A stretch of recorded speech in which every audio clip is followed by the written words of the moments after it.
수협에 나오신 우리 성도님들을 주님의 이름으로 환영하고 축복합니다. 이 시간 우리 찬송가 452장 찬양하시겠습니다.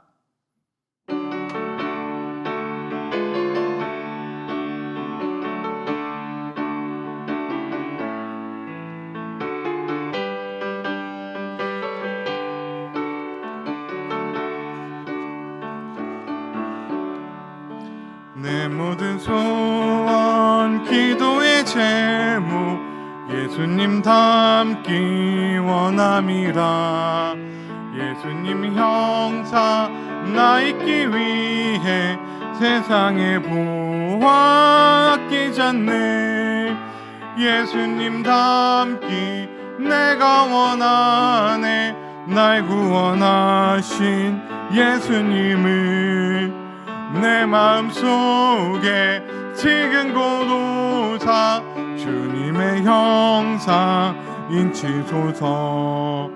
무한한 사랑 풍성한 긍휼 슬픈 자 위로 하시는 주. 길 잃은 죄인 부르는 예수 그 영상 닮게 하옵소서. 예수님 닮기 내가 원하네. 날 구원하신 예수님을 내 마음속에 지금 고도사 주님의 형상 인치소서. 겸손한 예수 거룩한 주님 원수의 멸시 참으시사 우리를 위해 고난을 받은 구주를 닮게 하옵소서. 예수님 닮기 내가 원하네. 날 구원하신 예수님을 내 마음속에 지금 고도사 주님의 형상 인치소서. 이어서 우리 찬송가 478장 하시겠습니다.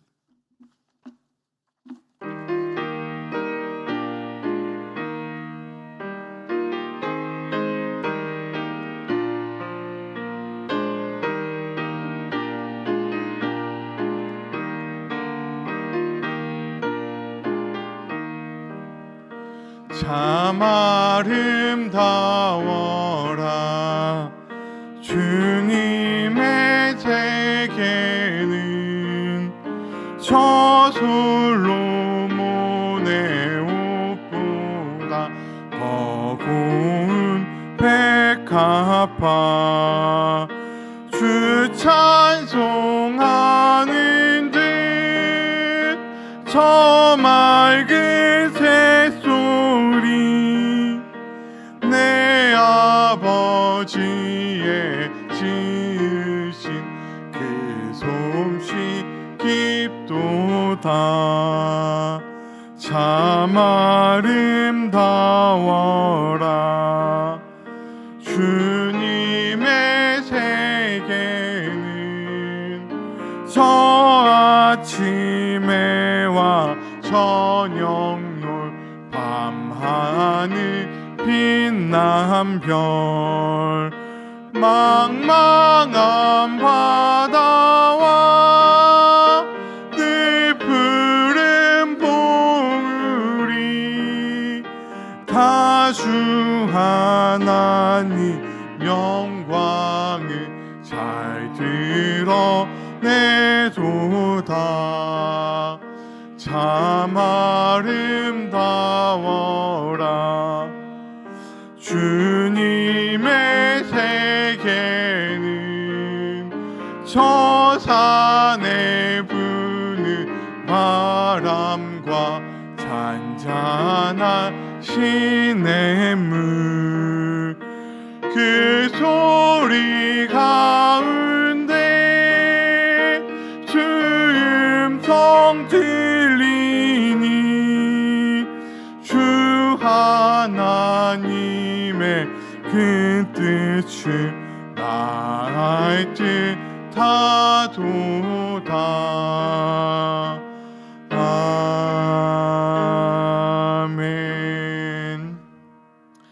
기도하겠습니다. 아버지, 오늘도 주님의 은혜 가운데 우리 주님께 예배하는 자리로, 주님께 영광 돌리는 자리로 주님께서 베푸시는 놀라운 은혜를, 말씀의 은혜를 나누는 자리로 나오게 해주시니 감사합니다. 오늘 우리가 드리는 예배가 주님 마음에 흠양하시기에 합당한 예배, 영과 진리로 드리는 예배가 될 수 있도록 우리들의 마음을 인도하여 주시옵소서. 아버지, 잠시 동안 주님과 떨어져 살며 혹여나 주님께 멀어졌다면 오늘 이 수요 예배를 통하여 주님과 다시 한번 가까워지고 오늘도 곁에 계신 주님을 깊이 경험하고 돌아가는 귀한 시간 될 수 있도록 주님 인도하여 주시옵소서. 아버지, 각 교회 부서가 여름 행사를 준비하는 가운데 있습니다. 영주시부, 유년부, 초등부가 예수님은 최고의 코치님이라는 주제로 성경학교를 준비하는 가운데 있사온데, 아버지, 우리 귀한 다음 어린 세대들이 주님의 제자로 자라나는 귀한 시간 될 수 있도록 주님 붙잡아 주시옵소서. 우리 귀한 다음 세대들을 주님께서 이 땅에 부르셨고, 이 다음 세대들을 주님의 말씀으로 훈련시키시고 양육시키셔서 아버지, 주 그리스도의 장성한 분량에 이를 때까지 이끌어 가실 우리 주님의 그 귀한 놀라운 사랑들을 우리 아이들이 성경학교를 통하여 깊이 경험할 수 있도록 주님 인도하여 주시옵시고, 이 일을 위해 수고하고 애쓰는 우리 교사들 가운데 함께 하셔서 우리 교사들을 통하여 우리 귀한 어린아이들이 주님의 사랑을, 주님의 놀라운 은혜를 다 경험할 수 있도록 인도하여 주시옵소서. 준비하는 자들에게 먼저 은혜 부어 주시옵시고, 아버지, 나에게 있는 능력이 아니라 주님께서 베풀어 주신 놀라운 능력으로 맡겨진 사역들을 감당해 나가는 귀한 교사 될 수 있도록 인도하여 주시옵소서. 아버지, 중고청 연합수련회가 준비되고 있습니다. 잠기다라는 주제로 진행되는 이번 수련회 가운데 아버지 함께하여 주시옵소서. 우리 다음 세대들이 세상의 유혹에 휩싸여 살아가는 세대가 아니라 아버지의 은혜에 잠겨 살아가는, 아버지, 어디를 둘러봐도 주님의 은혜만 가득한, 정말 주님의 은혜에 잠긴 채 살아가는 그런 귀한 다음 세대들이 되기를 간절히 바라고 원합니다. 아버지, 정말 유혹이 많은 이 세상 가운데 믿음을 지키고 신앙을 지킴으로 이 세상 가운데 빛과 소금의 역할을 온전히 감당해 나가는, 세상이 줄 수 있는 기쁨, 줄 수 없는 우리 아버지만 주시는 놀라운 하늘의 신령한 기쁨들을 맛보고 돌아오는 소년이 될 수 있도록 인도하여 주시옵소서. 준비한 손길들 가운데 함께하여 주시옵시고, 아버지, 협력하여 선을 이루는 귀한 수련이 될 수 있도록 주님 붙잡아 주시옵소서. 아버지, 우리 교회가 말씀 읽는 일에 더욱더 힘쓰고 애쓰는 교회가 되기를 원합니다. 한 주간 살아가며 말씀과 멀어지고 기도로 주님과 더욱더 가까워지기를, 아버지, 혹여나 우리 손에서 말씀을 내려놓았다면 다시 읽을 수 있는 은혜 또한 허락하여 주시옵시고, 말씀이 어려워서 손에서 내려놓는 우리가 아니라 말씀이 어려울 때마다 더욱더 주님께 지혜를 구하는, 성령님의 조명하심을 간절히 구하는 우리 귀한 성도님들 될 수 있도록 인도하여 주시옵소서. 우리 교회 가운데 말씀 보는 기쁨이, 말씀을 통하여 주님을 더욱더 깊이 알아가는 기쁨이 충만할 수 있도록 인도하여 주시옵소서. 교회를 위하여 세우신 담임 목사님 기억하여 주시고, 맡겨주신 모든 사역을 주님의 능력으로 감당할 수 있도록 날마다 영적으로 육적으로 능력을 부어 주시옵소서. 목사님의 가정 가운데 놀라운 사랑과 평강을 허락하여 주시기를 간절히 바랍니다. 아버지, 우리 환우들을 기억하여 주시옵시고, 우리 환우들 아픔 가운데서 도우시는 주님을 충만하게 경험할 수 있도록, 병에 꺾이는 것이 아니라 병을 통하여 연약한 가운데 일하시는 우리 주님을 만날 수 있도록 주님 인도하여 주시옵소서. 예배의 시종을 주님 손에 맡겨드립니다. 온전히 주님만 바라보고 돌아가는 귀한 예배 될 수 있도록 주님 우리들의 마음을 인도하여 주시옵소서. 우리를 사랑하셔서 우리들의 모든 예배를 기쁨으로 받아주시는 우리 주 예수 그리스도 이름으로 기도드립니다. 아멘. 교회 소식 전하겠습니다. 여름 사역이 시작되고 있습니다. 영유치 유년 초등부는 7월에, 중고청년부는 8월 초에 진행됩니다. 많은 기도와 응원 부탁드리겠습니다. 본당 환기 및 정화시설 공사가 있습니다. 다음 주에 예정되어 있는데 15일부터 19일까지 모든 예배를 3층 1교육관에서 드리는 점 기억하여 주시기 바랍니다. 다른 광고는 주보를 참고하여 주시면 되겠습니다. 오늘 우리에게 주신 하나님의 말씀은 마가복음 4장 2절부터 9절 말씀입니다. 마가복음 4장 2절부터 9절 말씀입니다.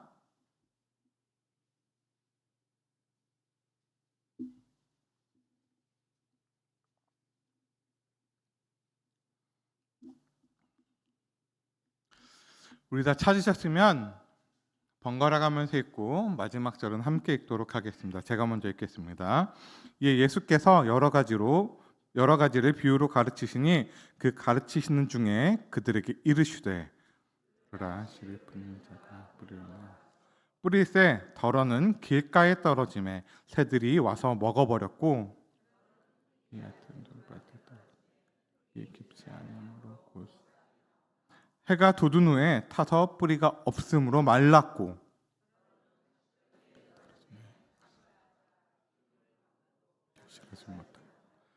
덜어는 좋은 땅에 떨어짐에 자라 무성하여 결실하였으니 30배나 60배나 100배가 되었느니라 하시고 또 이르시되 들을 귀 있는 자는 들으라 하시니라. 아멘. 앞으로 수요 예배 동안 이제 예수님께서 말씀하신 비유를 나누게 될 텐데 오늘은 그 중에 씨 뿌리는 자 비유라는 제목으로 함께 말씀을 나누도록 하겠습니다. 제가 직접 키워보이진 않았지만 아이들이 자랄 때 보면 입이 트이면 가장 많이 하는 말 중에 하나가 뭐야더라고요. 아이들에게 인지 능력과 더불어서 언어 능력이 개화가 되면 아이들이 사물에 대한 궁금증이 생겨서 그것을 뭐야라는 말로 표현합니다. 이런 아이들에게 무언가를 계속 설명해 주는 부모님들을 보면 물론 제가 아니니까 그렇게 볼 수도 있겠지만 약간 존경스럽다라는 생각이 들기도 합니다. 조카를 며칠 봐줄 때가 있었는데 이렇게 뭐야라는 질문을 계속하니까 이제 저도 이렇게 약간 뭐랄까 이렇게 싱숭생숭하게 대답을 하면 이제 울고 짜증을 냅니다. 또 너무 친절하게 대답을 해주면 하루 종일 뭐야를 하더라고요. 근데 그 아이에게 무언가를 설명하는 게 참 어렵다라고 느꼈던 게 이 아이가 이해할 수 있는 범위가 제한되어 있기 때문입니다. 그래서 이 아이가 이해할 수 있는 어떻게든 이걸 설명을 하는 게 참 쉽지 않다라는 생각이 들었습니다. 예수님께서 분명히 사람의 몸으로 오셨지만 사람의 지각과 어떤 사람의 지식과는 비교할 수 없는 분이십니다. 이런 예수님께서 제자들이나 무리들을 가르치실 때 비유를 많이 사용하셨습니다. 예수님의 이러한 비유는 일반적인 맥락에서 어떻게 보면 청중들을 배려하기 위한 수단처럼 보이기도 하지만 여기에는 그 이면에 있는 또 다른 의미가 있습니다. 예수님께서 어느 날 비유로 말씀을 시작하시자 제자들이 나와 물었습니다. 마태복음 13장 10절에 보면 이렇게 기록하고 있습니다. 제자들이 예수께 나와 이르되 어찌하여 그들에게 비유로 말씀하시나이까. 이런 제자들의 질문에 예수님은 11절에 대답하여 이르시되 천국의 비밀을 아는 것이 너희에게는 허락되었으나 그들에게는 아니 되었나니 라고 대답하십니다. 이것은 천국의 비밀을 아는 것은 제자들에게만 허락되었다는 의미인과 동시에 다른 사람들에게는 허락되지 않았다는 의미이기도 합니다. 비유란 이 비유의 실체이신 예수님을 통해 천국의 조각들을 체험하고 소유하고 있던 제자들에게는 천국의 비밀을 알려주는 역할을 하지만 반대로 방관자 자리에 머물러 있었던 그저 예수님을 믿는 것이 아니라 팬처럼 예수님을 따라다니기 바빴던 사람들에게는 그들이 체험했던 예수님의 놀라운 천국의 능력들을 오히려 애매모호하게 만드는 측면들도 있었습니다. 그리고 천국의 비밀을 일정 부분 은닉하는 역할을 했다고 합니다. 천국의 비밀을 알도록 허락된 것은 오직 제자들에게 주어진 특권입니다. 예수님의 사역과 설교는 그 자체가 많은 사람들을 천국으로 부르는 부름이 됩니다. 복음서에는 기록되지 않았지만 사도행전에 예수님의 제자로 평가되는 많은 사람들은 이러한 방법으로 예수님의 제자가 된 사람들입니다. 비유는 분명히 은어가 아닙니다. 은어는 그것을 알고 있는 사람에게만 의미를 전달할 수 있는 것에 반해 비유는 보통 사람이라고 해도 다 알아들을 수는 있습니다. 다만 그 비유와 그 비유가 표현하고 있는 내용이 어떻게 연결되는지 알기 어려울 뿐입니다. 따라서 비유에 연결되어 있는 천국의 비밀을 알려주기도 하고 가리우기도 하는 것은 비유 그 자체가 아니라 비유를 듣고 있는 사람들의 마음의 상태에 따라 달려 있습니다. 비유를 이해하느냐, 이해하지 못하느냐의 문제가 아니라 예수님의 제자인가, 예수님의 제자가 아닌가 하는 게 더 중요하다는 의미입니다. 마태복음 13장 13절을 우리 함께 읽겠습니다. 시작. 그러므로 내가 그들에게 비유로 말하는 것은 그들이 보아도 보지 못하며 들어도 듣지 못하며 깨닫지 못함이니라. 예수님의 말씀을 들어도 듣지 못하고 보아도 보지 못하고 깨닫지 못하는 것, 이해하지 못하게 만드는 것은 왜 이렇게 되었을까라는 질문에 한 교수님이 이렇게 대답했습니다. 제자들이란 예수님을 믿고 따르는 사람들입니다. 예수님을 믿는 자들은 예수님이 하시는 말씀, 그리고 이제 천국의 비밀을 별 어려움 없이 이해할 수 있다라고 말씀하십니다. 왜냐하면 천국과 예수님은 떼어놓을 수 있는 관계가 아니기 때문에 그렇습니다. 제자인 사람들과 그렇지 않은 사람들, 예수님의 비유를 듣고 깨닫는 사람과 깨닫지 못하는 사람들의 차이점은 오직 예수님을 향한 믿음뿐입니다. 지금 우리를 향해 말씀하고 있는 분인지 누군지 알지도 못하고 그분을 어떻게 할 것인지, 믿을 것인지 따를 것인지 명확한 태도를 결정하지 못한 사람들에게 비유는 도무지 이해될 수 없는, 이해하지 못할 것이 됩니다. 예수님의 비유를 읽으면서 아무런 감화도 받지 못하고 아무런 비밀도 깨닫지 못하는 것은 우리의 인지 능력의 문제가 아니라 예수님을 향한 절대적인 믿음이 없기 때문입니다. 예수님의 비유를 이해하려면 주님을 믿고 의지해야 합니다. 이런 사람들에게만 비유를 통해 주어지는 천국의 비밀이 깨달아집니다. 오늘 본문은 이런 비유들 가운데 씨 뿌리는 사람의 비유입니다. 우리가 잘 아는 이 씨 뿌리는 사람은 네 종류의 밭에 씨를 뿌립니다. 길가, 돌밭, 가시밭, 그리고 좋은 밭.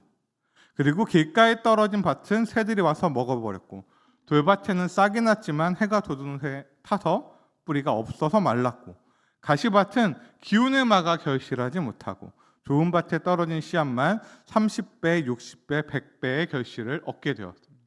우리는 너무나도 당연하게 좋은 밭이 되기를 바랍니다.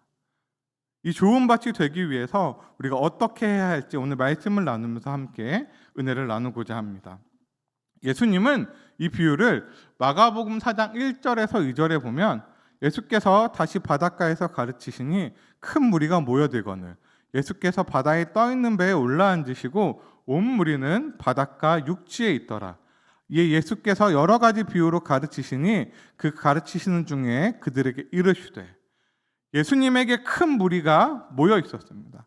여기서 사용된 큰이라는 단어는 단순히 크다가 아니라 큰이라는 단어 중에 가장 최상급, 비교 최상급 단어를 사용했습니다. 쉽게 말하면 아주 많은 무리가 예수님께 모여 있었다는 겁니다. 그리고 예수님은 이들을 가르치시기 위해 여러 가지 비유를 사용하셨습니다. 이것은 앞으로 예수님이 하시는 비유들이 큰 무리를 대상으로 하고 있다는 것을 전제함과 동시에 그만큼 많은 사람들이 비유를 듣고 일정 부분은 이해할 수 있도록 가르치셨다는 의미이기도 합니다. 예수님이 이런 큰 무리에게 가장 먼저 들려주신 비유가 바로 오늘 본문에 나오는 씨 뿌리는 자의 비유입니다. 씨를 뿌리는 자가 씨를 뿌릴 때 덜어는 이라는 표현이 반복적으로 나옵니다. 이것은 씨를 뿌리는 자가 씨를 뿌리다가 우연히 한 알이 거기에 떨어졌다는 의미가 아니라 씨앗의 일부가 그곳에 떨어졌음을 의미합니다. 그것은 이 씨 뿌린 자가 의도적으로 그곳에 씨를 뿌렸음을 의미하기도 합니다. 예수님은 그리고 이 씨가 무엇이냐를 두고 말씀이라고 알려주십니다. 4장 14절에 보면 뿌리는 자는 말씀을 뿌리는 것이라 라고 예수님께서 명확하게 말씀해 주셨습니다. 이것은 씨 뿌리는 자의 비유를 해석하는 데 있어서 가장 핵심적인 내용입니다. 씨를 뿌리는 것은 결국 말씀을 뿌리는 것이라면 밭은 곧 우리의 마음을 의미하기 때문입니다. 씨 뿌리는 자의 비유는 결국 말씀을 뿌리는 농부와 그것을 즉 사람의 마음의 밭을 다루고 있는 이야기입니다. 그리고 이 비유를 아는 모든 사람이라면 아까도 말씀드렸지만 우리 스스로는 좋은 밭이 되길 원합니다. 주님의 말씀이 떨어졌을 때 30배, 60배, 100배의 결실을 맺는 좋은 밭이 되기를 바랍니다. 그럼 지금 성도님들의 마음의 밭은 어떤 밭인지라고 생각하시나요? 씨 뿌린 자가 뿌린 씨앗 중에 일부는 길가에 떨어졌습니다. 그리고 떨어지니까 와서 새들이 먹었습니다.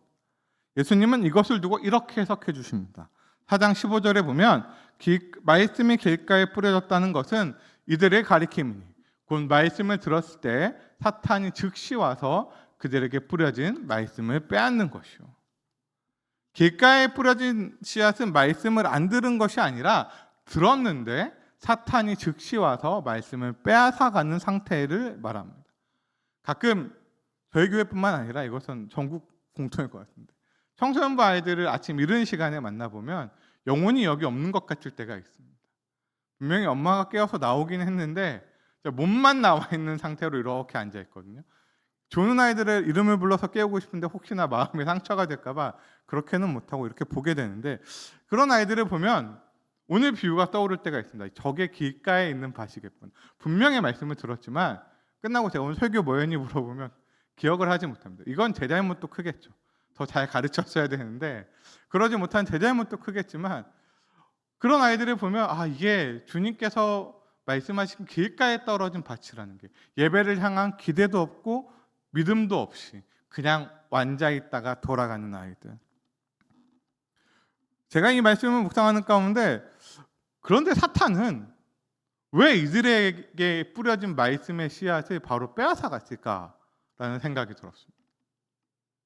저 정도의 상태라면 말씀은 그냥 둬도 아무 일도 안 일어날 것 같고, 사실 길가는 원래 씨앗이 뿌려져서는 안 되는 상태죠. 길가는 밭이 아닙니다. 말 그대로 길이죠. 길에다가 씨를 뿌리는 사람은 없습니다. 그런데 이 길가에 뿌려진 씨앗을 왜 사단은 즉시 수거해 갈까요? 그것은 이 말씀이 가진 놀라운 생명력 때문에 그렇습니다. 아무리 길가와 같은 상태라 해도 말씀이 가진 생명력은 그 길가와 같은 밭도 변화시킬 수 있는 능력이 있습니다. 30배, 60배, 100배라는 이 표현은 좋은 밭에 가지고 있는 힘이기도 하지만 무엇보다 말씀이 가진 생명력을 드러내는 표현이기도 합니다. 그리고 오늘 두 번째, 돌밭에 떨어진 씨앗을 예수님께서는 이렇게 해석해 주십니다.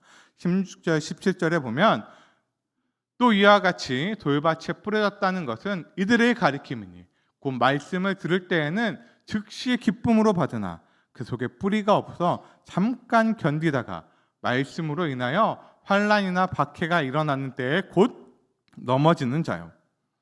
돌밭은 말씀을 들을 때에 기쁨으로 받습니다. 그런데 뿌리가 없어 잠깐은 견디지만 말씀으로 인해 환난이나 박해가 일어날 때 곧 넘어지고 맙니다. 한 친구가 그런 얘기를 하더라고요. 그 친구가 있는 교회는 굉장히 큰 대형 교회라서 특세 기간이나 이럴 때는 교역자들도 이제 주차 그런 안내 봉사를 나가는데, 새벽기도 끝나고 나오실 때 이제 출근해야 되는 바쁜 분들이 있다 보니 그 문제로 가끔씩 다툼이 일어난다. 그러면은 친구는 이렇게 생각이 들었다. 분명히 새벽기도를 하고 은혜를 받고 나오셨을 건데 나오자마자 1, 2분 먼저 가겠다는 이유로 저렇게 싸우시는 게 좀 그렇다라는 생각을 많이 한다고 하더라고요. 왜 그럴까 친구가 생각을 해보니, 친구도 그렇지만 결국에는 오늘 본문에 나오는 것처럼 말씀이 뿌리 내리기에 우리 마음에 돌이 많아서입니다. 뿌리가 없다는 것은 돌이 많다는 의미이기도 하고 한편으로는 믿음의 기초가 별로 없다는 의미이기도 합니다. 제가 목사님 집에서 태어나 자란 것과 관련해서 사실 좋은 기억 좋았습니다. 네, 좋았는데 힘든 일도 많았겠죠. 근데 좋았는데 그 중에 가장 좋은 게 무엇이었는가라고 생각을 해보면 그 중에 하나가 말씀을 강제로라도 읽었다는 겁니다. 어릴 때부터 성경 이렇게 1독씩을 3개월에 한 번씩 하는 게 저희 모든 가족에게 주어진 숙제였거든요. 물론 말씀을 은혜로워서 읽은 건 아니고 마흔에서 하나 감한매를 맞지 않기 위해서는 읽어야 했습니다. 읽는 동안에는 너무 괴롭고 힘들었지만 지나가고 지금에 와서 저에게 있어서는 그때 성경을 읽었던 것들이 많은 자산이 될 때가 있습니다. 학교 성적으로는 혼나본 적이 한 번도, 공부를 잘해서 그런 건 아니고요. 학교 성적 때문에 혼난 적은 없는데 성경책을 읽지 않아서, 할아버지가 성경 숙제를 내준 거 쪽지 시험을 봤는데 점수가 좋지 않아서 혼난 적이 훨씬 더 많았습니다. 그리고 이것이 저에게 자산이 되어 갑니다. 왜냐하면 뿌리가 없다는 표현은 돌밭이기 때문에 뿌리가 온전히 깊이 내리지 못하는 상태, 즉 신앙의 기초 체력이 부족한 상태를 의미하기도 하기 때문에 그렇습니다. 말씀이 뿌리 내리지 못하도록 막는 것들이 있습니다. 말씀으로 인해서 환난이나 박해가 왔을 때 넘어진다는 것은 믿음이 상황이나 환경에 따라 유동적으로 움직이고 있다는 의미입니다. 이 말씀을 전하는 당시에 예수님은 인기가 많은 분이었습니다. 저의 오병이어 사건을 문득 묵상하다 이런 생각이, 얼마나 예수님이 전하는 말씀이 좋았으면 배가 고픈데 아침부터 저녁까지 주님을 쫓아다녔을까. 먹을 것이 없는데. 그런데도 불구하고 사람들에게 예수님은 메시아는 아니었습니다. 이것이 가장 잘 드러나는 장면 중 하나가 베드로의 고백 본문입니다. 마가복음 8장 27절에서 28절에 보면 이렇게 기록하고 있습니다. 예수와 제자들이 빌립보 가이사랴 여러 마을로 나가실세 길에서 제자들에게 물어 이르시되 사람들이 나를 누구라고 하느냐. 제자들이 여짜와 이르되 세례 요한이라 하고 더러는 엘리야 더러는 선지자 중 하나라 하나이다. 예수님을 잘 모르는 사람들도 예수님이 비범하다는 사실은 다 알았습니다. 능력 있는 사람이라는 건 다 알았습니다. 그래서 따라다닌 겁니다. 그럼에도 불구하고 그들은 예수님을 메시아로 보는 것이 아니라 메시아와 관련된 사람으로 보았다는 것이 당시 일반적인 평가입니다. 세례 요한, 엘리야라는 이 단어가 사람들이 예수님을 메시아와 관련 있었던 사람으로 인식하고 있었다는 증거이기도 합니다. 다만 예수님을 메시아로 보지는 않았습니다. 심지어 이것은 제자들이라고 해도 다르지 않았습니다. 베드로가 이때 너무나도 잘하는 주는 그리스도시요 살아계신 하나님의 아들입니다 라는 위대한 고백을 하지만 예수님의 행하신 일들을 보면 베드로 가운데 기쁨이 있었겠지만 십자가에 달린 예수님을 보고 정작 해가 뜨자 그의 믿음은 메말라버리고 말았습니다. 부활하신 예수님을 경험하는 것이 중요한 이유는, 이것이 우리의 신앙을 뿌리 깊게 내려주는 이유는 상황과 환경 너머에 계시는 하나님의 아들 예수 그리스도의 놀라운 사랑과 능력과 다스리심을 경험하게 되는 출발점이기 때문에 그렇습니다. 해가 뜨거나 말거나 환란이 오거나 박해가 오거나와 관계없이 우리의 신앙이 뿌리 깊게 자리 잡기 위해서는 우리 마음에 돌을 채워야 하고 우리의 마음 가운데 주님께서 주신 은혜를 깊이 묻을 수 있어야 합니다. 세 번째로는 가시떨기 밭입니다. 4장 18절 19절에 보면 이렇게 주님께서 이 비유를 설명해 주십니다.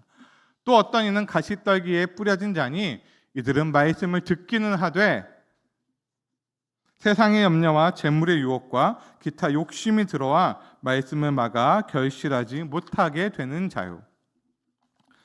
말씀을 듣기는 하지만 세상의 염려, 재물의 유혹, 기타 욕심 때문에 결실하지 못하는 사람들이 가시밭에 뿌려진 씨앗들입니다. 가시덤불이 덮여있는 밭이라는 것은 말씀이라는 씨앗이 자라도 주변이 가시덤불로 가득 차 있다는 의미입니다.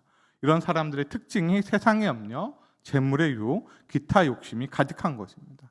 우리는 보통 말씀을 듣고 은혜를 받는다면, 이 강단에서 선포되는 이야기를 듣고 말씀을 듣고 은혜를 받는다면, 우리가 평소에 묵상하는 말씀들을 통해 은혜를 받는다면 어떤 반응을 보여야 할까요? 이 말씀이 하나님께서 우리에게 주신 유일한 살 길이라고 진짜 믿고 인식하고 있다면 너무나도 당연히 그 말씀을 지키기 위해 애쓰고 수고해야 합니다. 그런데 이 말씀을 듣고 말씀을 지키기 위해 포기해야 할 것들이 먼저 떠오르고 그것들을 내려놓지 못해서 세상과 타협하기도 하고, 말씀 가운데 내가 지킬 수 있는 것들만 취사 선택해서 지키려고 한다면 은혜는 온전한 은혜가 될 수 없습니다. 마가복음 10장 21절 22절 말씀을 우리 함께 읽겠습니다. 시작. 예수께서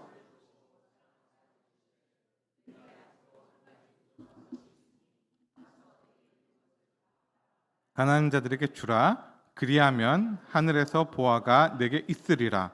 그리고 와서 나를 따르라 하시니 그 사람은 재물이 많은 고로 이 말씀으로 인하여 슬픈 기색을 띠고 근심하며 가니라.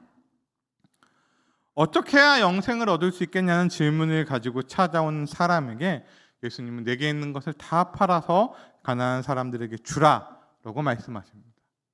여기서 끝나지 않습니다. 말씀은 그렇게 하면 하늘에 보화가 있을 것이고 나를 따를 수 있을 것이라는 말씀을 하십니다. 그런데 이 놀라운 예수님의 말씀을 들은 사람은 슬픈 기색을 띠고 근심하며 갑니다.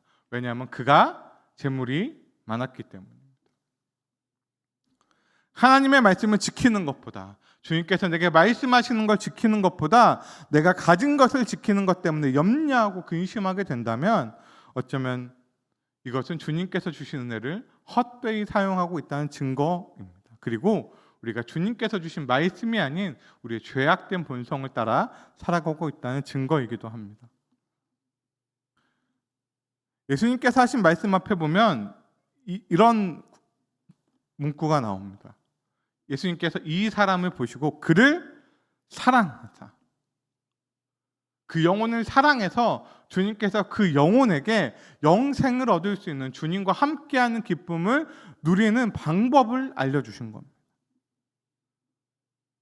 우리를 사랑해서 주님께서는 우리에게 말씀을 주셨습니다.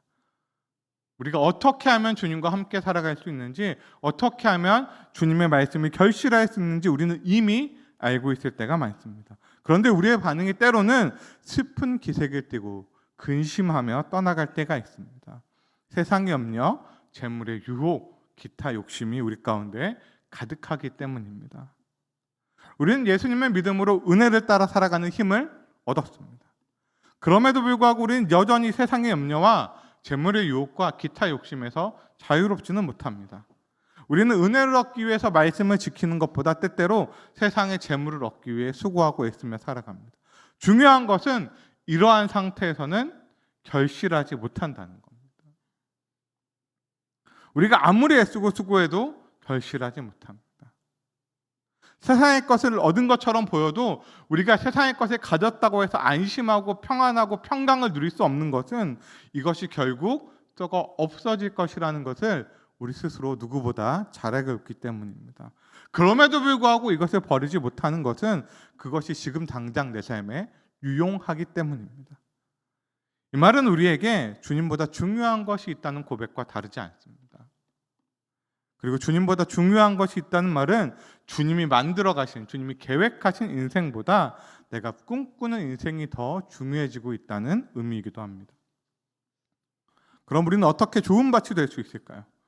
길가처럼 단단한 땅이 되어서는 안 되고 씨앗이 깊이 뿌리 내릴 수 있도록 마음의 돌을 치우고 우리 가운데 주님께서 주시는 좋은 말씀들을 채워야 합니다. 가시덤불이 자라지 못하도록 재물의 유혹과 세상의 염려, 욕심을 경계해야 합니다. 다 아시는 내용일 줄로 압니다. 그런데 오늘 성도님들의 마음은 어떤 밭이라고 생각이 드시나요? 오늘 본문을 묵상하다가 씨 뿌리는 사람은 왜 길가에도 돌밭에도 가시덤불에도 씨를 뿌렸을까라는 생각이 들었습니다. 좋은 농부라면, 현명한 농부라면 좋은 밭에만 씨를 뿌려야 합니다. 이 좋은 밭은 씨를 뿌리면 30배, 60배, 100배의 결실을 맺을 수 있을 만큼 좋은 밭입니다. 나머지 밭에는 씨를 뿌려봤자 결실할 수 없습니다. 좋은 땅에 씨를 뿌려서 많은 열매를 맺는 것이 농부의 당연한 기쁨입니다. 씨를 뿌리는 목적도 결실하기 위함입니다. 이 씨가 아무런 열매도 맺지 못하고 죽어가는 것을 보기 위해서 씨를 뿌리는 농부는 없습니다.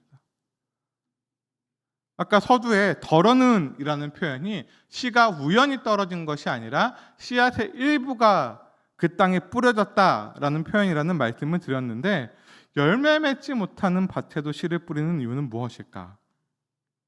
우리는 때때로 주님의 말씀을 읽으면서 우리 스스로 은혜가 없다, 우리 스스로 길가, 돌밭, 가시덤불밭 같다고 여겨질 때가 참 많습니다. 주님의 주신 말씀이 우리 가운데 결실하고 열매를 맺어서 주님의 사랑을 전하지 않고는 이 세상 가운데 빛과 소금의 역할을 감당하고 주님께서 주신 축복의 통로로서의 역할을 잘 감당하고 있다기보다는 오늘도 은혜가 없어서 허덕이며 살아갈 때가 더 많은 것처럼 여겨집니다. 주님의 말씀이 무엇보다 중요하다는 것을 알면서도 세상의 염려와 재물의 유혹과 욕심 때문에 열매 맺지 못하기도 하고, 잠시 주님의 말씀이 우리를 기쁘게 한 것 같은데 세상의 어려움 앞에 다 잊어버린 채 염려하며 근심하며 살아가기도 합니다. 때때로 신앙의 슬럼프에 빠져서 영혼 없이 예배에 참석했다가 사탄이 바로 말씀을 집어가는 것을 경험하기도 합니다. 그럼에도 우리가 잊지 않아야 할 것은 주님이 우리를 포기하지 않으신다는 사실입니다. 농부는 자신이 씨 뿌리는 밭을 결코 포기하지 않습니다.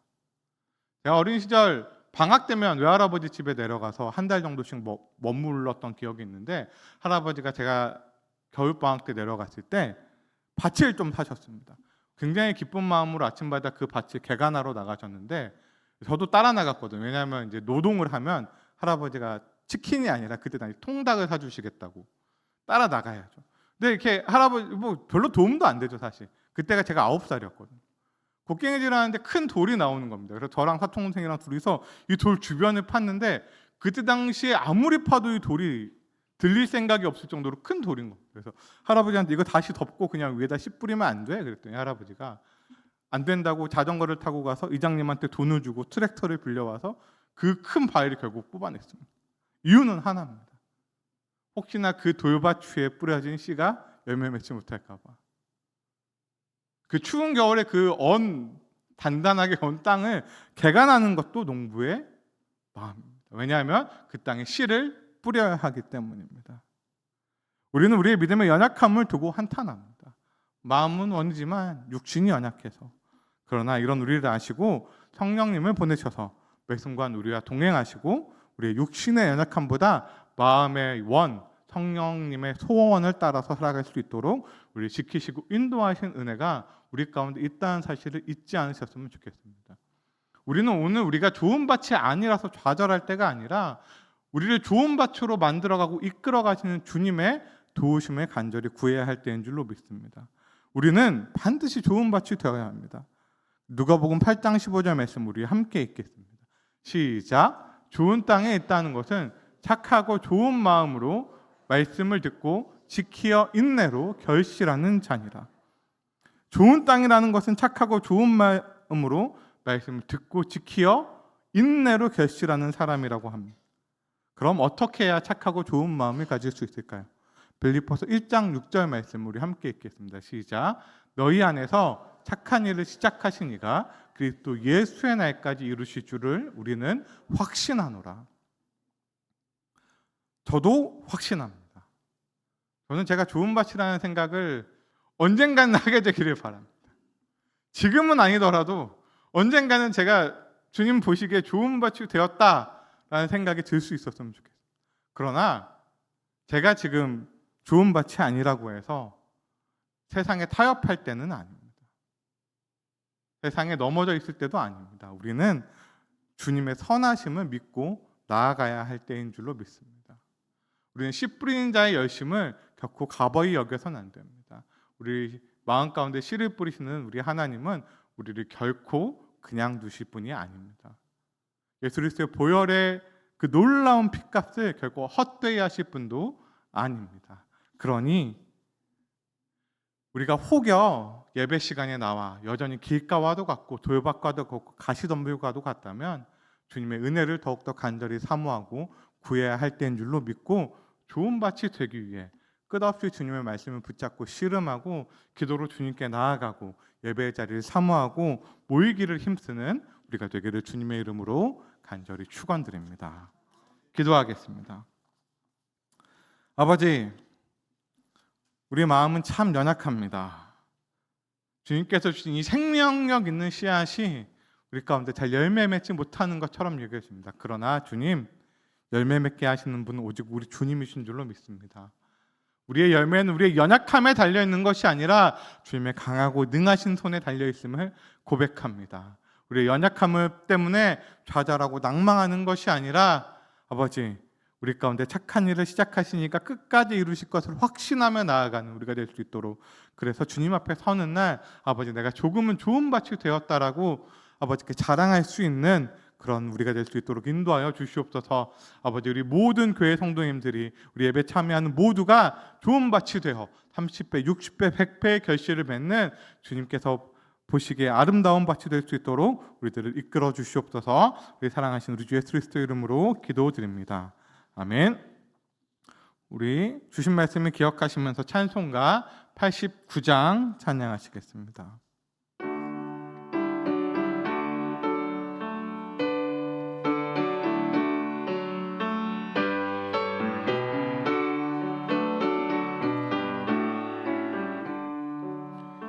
샤론의 꽃 예수 나의 마음에 거룩하고 아름답게 피소서.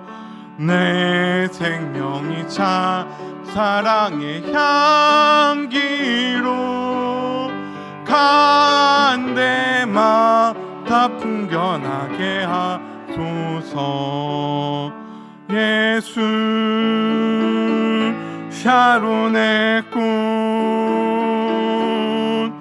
나의 마음의 사랑으로 피소서. 샤론의 꽃 예수 이 세상에서 어느 꽃과 비교할 수 있으랴. 나의 삶의 한결같은 은혜와 사랑으로 가득하게 하소서. 예수 샤론의 꽃 나의 맘의 사랑으로 피소서. 샤론의 꽃 예수 모든 질병을 한이 없는 능력으로 고치사 고통하며 근심하는 자에게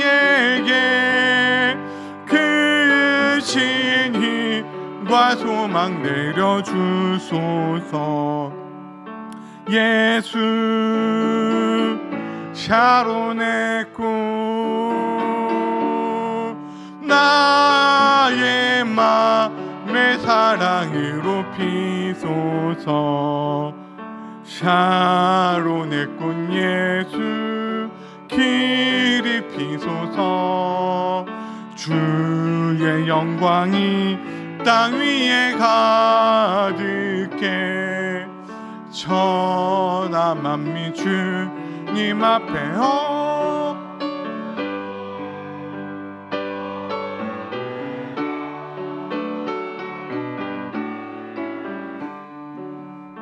예수 샤론의 꽃 나의 맘의 사랑으로 피소서. 예물을 위해서 기도하겠습니다. 아버지, 아무것도 아닌 우리가 드리는 작은 예물을 기쁘게 받아주시니 감사합니다. 아버지, 우리가 주님께 받은 사랑을, 주님께 받은 은혜를 항상 기억하고 감사할 수 있는 삶을 살아갈 수 있도록 우리의 마음 가운데 감사가 넘칠 수 있도록 좀 인도하여 주시옵소서. 내게 없는 것 때문에 세상의 염려와 근심과 걱정 가운데 살아가는 것이 아니라 주님께서 우리에게 베푸신 이미 놀라운 은혜에 감사하며 세상의 어려움도 주님 손에 맡기고 살아갈 수 있는 무거운 짐을 주님께 드리고 살아갈 수 있는 아버지, 그런 우리가 될 수 있도록 인도하여 주시옵소서. 아버지께 무엇을 드렸는가를 기억하는 삶이 아니라 주님께 받은 것으로 인하여 날마다 풍성한 감사가 넘치는 우리가 될 수 있도록, 우리의 삶이 될 수 있도록 좀 인도하여 주시옵소서. 이 세상을 하나님의 자녀로 살아가기 위해 필요한 은혜뿐만 아니라 일용할 양식도 허락하여 주시옵시고, 아버지, 너무 없어 고통 가운데 있는 가운데 있다면 세상이 줄 수 없는 위로와 평안을, 세상을 살아갈 힘과 용기를 오직 우리 주님에게서 얻을 수 있는 하나님의 자녀가 될 수 있도록 인도하여 주시옵소서. 우리의 예물을 기쁘게 받아주시며 우리 예물을 통하여서 아버지 나라를 끝없이 이루어 가실 우리 주 예수 그리스도 이름으로 기도드립니다. 아멘.